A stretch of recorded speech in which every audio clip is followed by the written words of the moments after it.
I want to show you guys something that's really cool.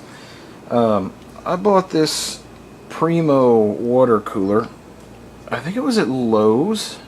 I paid less than $100 for it, so I wasn't expecting much out of it, but it's been performing pretty well, and I finally have gotten to the stage where it needs to be cleaned. The water started tasting funny and everything, so I looked up their data on the website, and I started working on this, and I am thoroughly impressed. Let me get a flashlight. I want to show you something. That is a stainless steel insides. I've had other water coolers, and I've seen other ones, including some popular ones like the Pure brand, and they have a plastic tank. It's a crummy plastic tank. Probably wouldn't last you more than 6 months before it breaks. But now that I'm having to get into the nuts and bolts of this thing and figured out what you have to do to clean it and take care of it, this thing is pretty well made. Very surprised. Very surprised. The other really cool thing, and I'll show you this, it's in the back. I'll see if I can get the camera to it. Down here, oh god, it's hard to do this with the camera for an eye. It has a thing down here. You can pull this out after you've drained the tanks when you're cleaning. This plug unscrews and comes out, and the rest of the hot water tank empties out. So you have a way of getting all the crap water out when you're cleaning it. You don't have to sit there and flush and flush and flush through the spouts.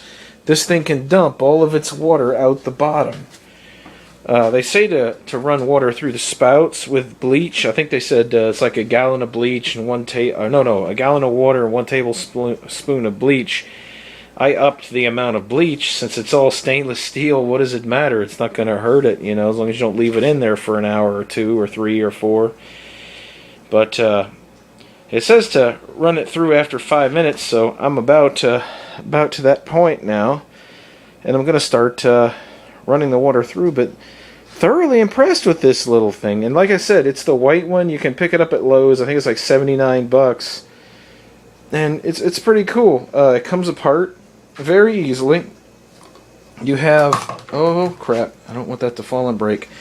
You have this on top, sits like this, and it has a little probe in there, so when you set the bottle down, if you get the bottles with a little plastic indention that it punches out, that keeps you from spilling it all over creation.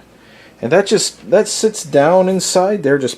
It has this thing right here where you could twist one on, but apparently they must have 2 different versions of this, because this one does not twist. This one just lifts straight up. And one word of caution if you get this is the baffle. It looks different than the one in the video, but the process is still the same. You have to lift it straight out. It is on there tighter than Dick's hat band. I'm not going to say anything more vulgar than that, but it got me. When I came up with it, it was so tight that I had to put excessive force to get it up, and that little ridge in there caught the back of my knuckle, and buddy, let me tell you, that don't feel good when you do that. But anyway, thankfully I'm cleaning with bleach water, so I have the sterilizing agent already there for the wound.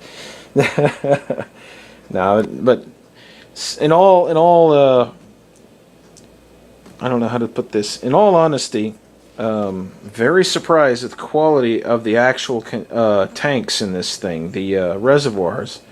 So like I said, I saw a few other ones. I saw a Pure one that my uncle has, and there's another one. Who makes it? I think it's a Brita model, and it's just a plastic tank.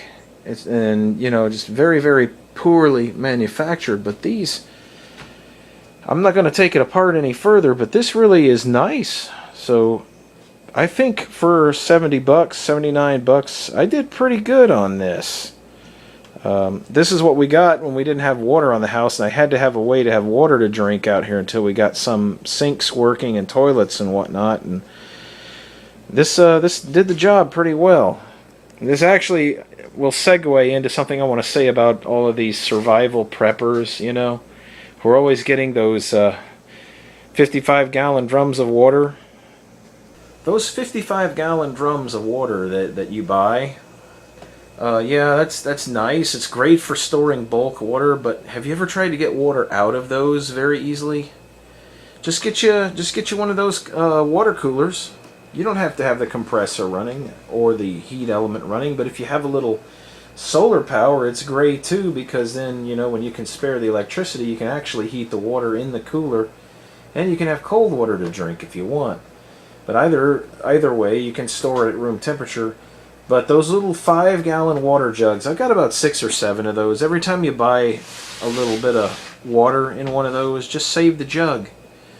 Use the same bleach purification and storage techniques you'd use for your 55s, only use the smaller measurement, you know, compensate. This is good because if you ain't around to help with them 55-gallon drums, somebody else can actually take one of those little 5-gallon jugs when it runs out, pop it in the cooler, then they've got a spout right there, and you've got hot and cold if you have the power to power it. If not, you've got an easy way not only to dispense the water, but you know exactly how many gallons you're using per unit. It's exactly 5 gallons per bottle. So you can meter it out. It makes it easier to ration than sitting there trying to figure out how much you've got left in a big old 55-gallon drum that has no marks on it or anything else. You know.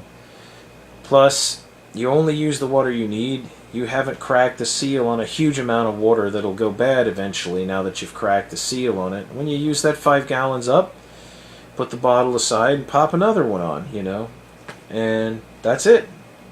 That's probably the easiest way to do like hurricane survival, things like that, where you don't have reliable water or power. It's good to have an old water cooler around, because that's a way you can meter it out, and you'll know exactly how many gallons per day your group uses, because you'll be the one popping the bottles on there, you know, 5 gallon per unit. But that's it. I just thought I would shoot that. That surprised me when I opened that up and saw what that was.